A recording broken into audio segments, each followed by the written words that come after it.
At first glance, Our Blues doesn't look like a drama that wants to break you. It doesn't announce itself with shocking twists or dramatic promises.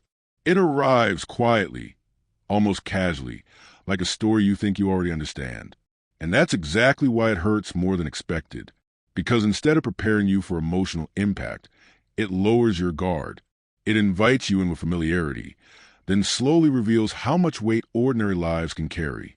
By the time you realize what's happening, you're already too invested to pull away. The story unfolds through interconnected lives, people who are not chasing grand dreams or dramatic transformations, but simply try and survive the choices they've already made. Each character is introduced without spectacle, as if their struggles don't need justification. Regret, responsibility, missed chances, unresolved guilt, and quiet love all exist side by side, treated not as dramatic devices, but as facts of life. Our Blues doesn't rush to explain anyone or ask you to take sides. It lets situations sit uncomfortably, trusting the audience to recognize the emotional truth on their own. What makes this drama hit harder is how it treats pain as something ongoing, not something that appears just to be resolved later. Conflicts don't exist to be neatly fixed. Some wounds heal slowly, some never fully close, and some relationships only find peace by accepting their limitations. Characters make decisions that feel frustrating, even disappointing, because they reflect real human behavior instead of ideal storytelling logic. People hesitate when they should act, speak too late, or choose safety over honesty, and the drama never punishes them loudly for it. It simply lets the consequences exist.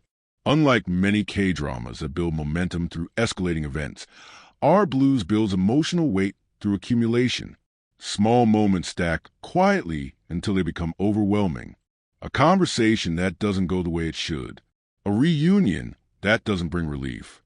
A relationship that carries more history than hope. None of these moments scream for attention, yet together they create a heaviness that stays with you long after the episode ends. The pain isn't explosive. It's persistent. What truly separates Our Blues from other Korean dramas is its refusal to romanticize the suffering or offer comfort too easily. It doesn't frame hardship as something noble or transformative by default.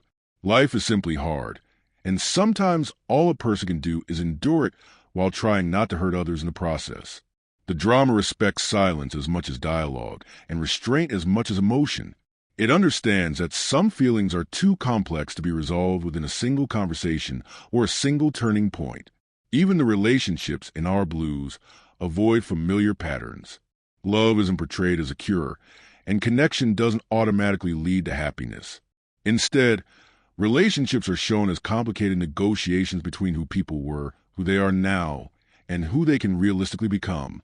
This grounded approach makes every interaction feel earned, and every emotional payoff feel heavier, because it's never guaranteed. By the end, Our Blues doesn't leave you with a sense of emotional release in the traditional sense. It leaves you with recognition. You see parts of yourself in these characters, in their hesitation, their compromises, and their quiet resilience. That recognition is what lingers. It's why the drama hurts more than expected. Not because it tries to be devastating, but because it feels honest. And honesty, when done this well, can be far more painful than tragedy. This is the kind of K-drama that doesn't beg for tears, doesn't chase sympathy, and doesn't promise healing. It simply shows life as it is, trusting that the audience will feel the weight without being told to. And that's exactly why viewers keep thinking about it long after it ends, questioning which moments hurt the most, and realize it was never just one scene, but the entire journey.